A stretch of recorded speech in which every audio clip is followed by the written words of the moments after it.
Hi, Chen here with my professional counseling skills video blog submission for week 4.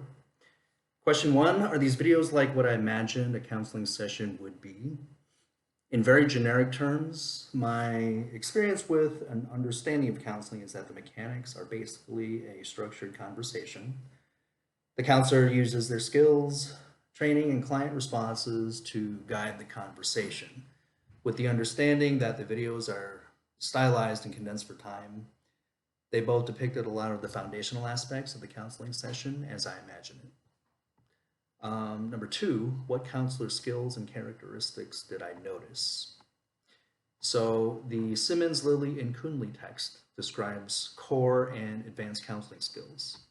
In video 1, I saw many of the core skills like solar, the sit squarely, open posture, leaning in, eye contact, and relaxed posture. And the counselor in the first video did a lot of paraphrasing, recapping what the client said in his own words. There were a couple of times where the counselor encouraged further discussion by picking up on keywords. For example, one time he said, quote, "I'm sensing frustration." Another time he picked up on her desire to want to do things perfectly and asked her to tell him more about that word perfectly. He always probed in an open-ended way, most of the time using the phrase, "Tell me about that." He was attending to her the whole time and showing her that he was actively listening by nodding. And at the end, he summarized the session.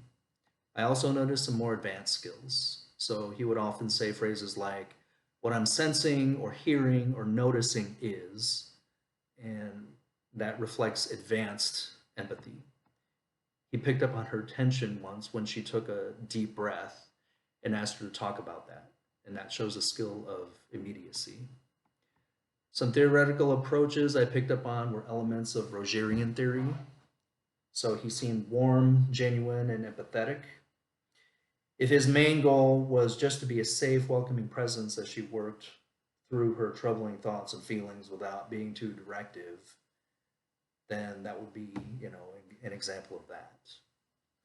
And then when he wrapped up the session by saying that next time they might focus on ways of streamlining so things weren't so overwhelming, that might be applying Gestalt theory, where we try to we try things to adapt to our environment. In video 2, all the core skills were there as well, the attending skills, and he paraphrased. He also summarized throughout the session about things that she had mentioned in previous sessions, that she had said she wanted to be more independent and things like that. He summarized the session at the very end, and he asked both open and closed-ended questions. And that made it feel to me like a more natural flowing conversation. He asked her, did she like opera? That's a yes or no question. Or have you suggested activities when you're with others? And he also said, last time you told me you wanted this and not that. Is that true? All kind of more closed-ended questions. He was using the skill of challenging because he sensed that the things that she said she wanted, to be more assertive and independent, were things that she could address by changing her behavior with others.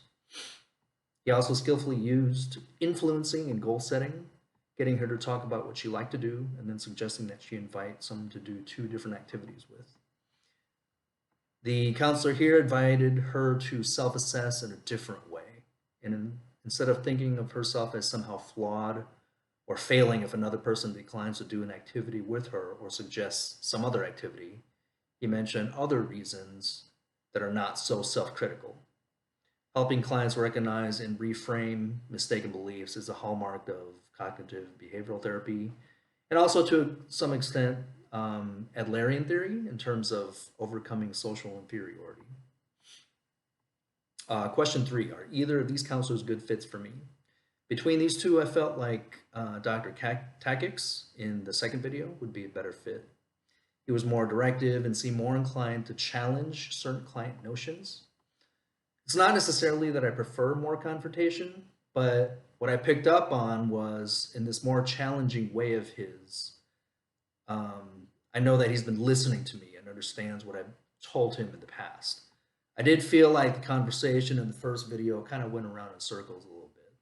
The counselor there definitely showed an interest, but didn't seem quite as skilled because as he asked her each time to tell him more, many of the things that she said were just repeated and there wasn't as much forward motion in the conversation. And finally, my question is what were the biggest contrasts between the counselor approaches and skills that were used that the videos were trying to contrast? I laid out my impressions here on each of them, but I'm curious what I may have missed.